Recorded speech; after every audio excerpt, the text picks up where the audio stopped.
O desespero do Lula e desse governo não é única e exclusivamente porque o Centrão está cada vez mais se distanciando desse governo, recusando ministérios e considerando a possibilidade de devolver ministérios. Não é só isso, já seria o bastante para causar um desespero.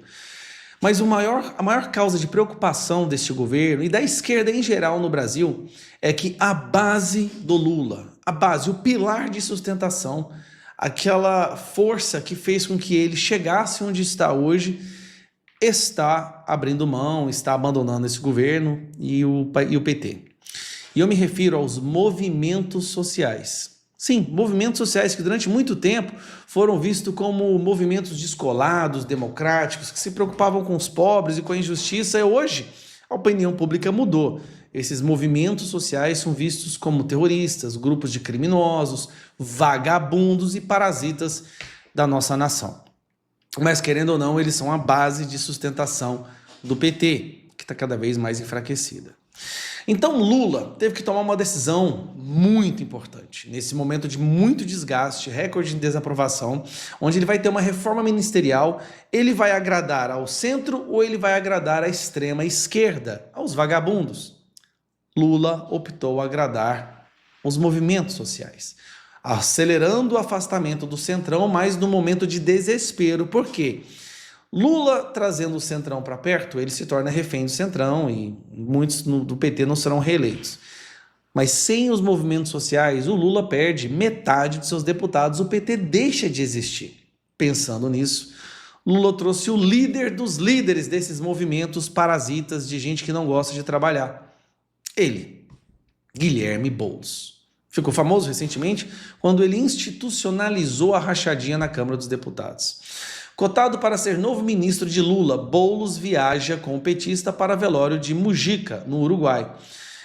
Deputado federal do PSOL pode ser anunciado nos próximos dias como novo chefe da Secretaria-Geral da Presidência. A Secretaria-Geral da Presidência é justamente a secretaria que lida com movimentos sociais. Só que o Lula fez uma condição, e aí o Lula deu um presente para o Brasil. Se o Boulos aceitar se tornar ministro, Boulos vai ter que ficar ministro até o final do mandato. Ou seja, Boulos não poderá ser candidato a nada em 2026, porque ele não vai poder sair do ministério. Você só pode ser candidato se você descompatibiliza, ou seja, você tem que sair do cargo público. Boulos não pretende fazer isso. E aí, a Daniela Lima fez uma leitura que é uma das primeiras vezes na minha vida que eu vejo uma leitura sensata vindo dessa mulher. Os movimentos sociais, eles são a raiz, o núcleo, a base mais estruturante do Lula, do lulismo e do PT.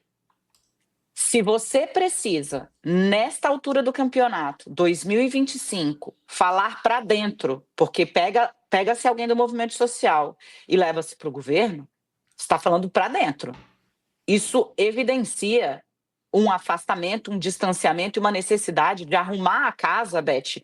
Não é assim, varrendo ou passando um espanadorzinho num vaso de enfeite. Você tem que arrumar a casa da fundação.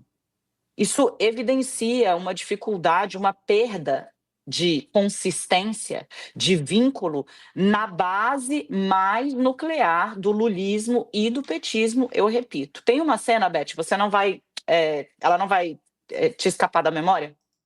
Bom, eu fiz questão de buscar essa cena que não vai te escapar da memória. Enquanto ela fala, eu vou te mostrar.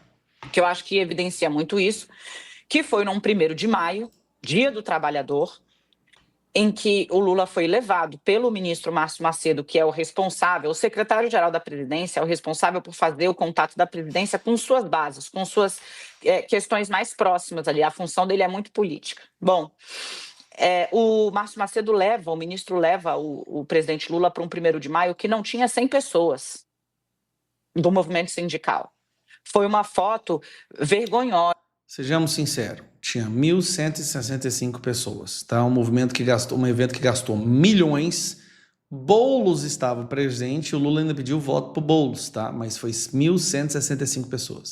E num momento em que o bolsonarismo ainda investia muito na ideia de que o Lula não tinha rua. Então... Investia na ideia ou só confirma a realidade? né? Parece que está sendo querendo. Não, não investir nele. É uma constatação factual. O próprio presidente, em cima do palanque, deu uma bronca, né? Foi. E tanto que depois não compareceu ao outro evento de 1º de maio. Bom, Que é o evento desse ano onde Lula optou por não ir para não passar vergonha novamente. Evidencia, sim, um desgaste. Vem num momento em que o governo o Lula está vivendo a sua pior avaliação entre todos os seus 3 governos. Mesmo com toda a campanha que vocês estão fazendo para ele? Que legal, hein? E denota uma percepção de que até dentro da esquerda está faltando gordura para queimar nesse momento. Resumindo, a esquerda não quer mais saber do Lula. Tamanha rejeição que ele está causando. Para falar bem a verdade, eles estão já nesse momento chegando no osso do que é a base do lulismo. É o que eu tenho dito, tá? Os parlamentares do PSOL, do PT, estão em desespero porque eles vão ter que enfrentar um grande desafio no ano que vem, que é fazer uma campanha ao lado do Lula. O Lula está fazendo com que eles percam votos. Então, caminhar ao lado do Lula faz um candidato perder voto. E aí os deputados do PT estão desesperados, no sentido, poxa, cara, eu vou ter que fazer campanha com a foto do Lula do meu lado, ninguém vota em mim. Tem que esconder esse cara ou dar algum resultado. A esquerda abandonando o Lula é o maior presente que o Lula poderia dar para o Brasil. O maior. É por isso que eu digo, Deus escreve certo com linhas tortas, e esse último mandato do Lula é o mandato onde o Lula vai dar o seu presente, o seu verdadeiro legado, acabar com a história do Lula, do PT e da esquerda no Brasil. Isso é inestimável.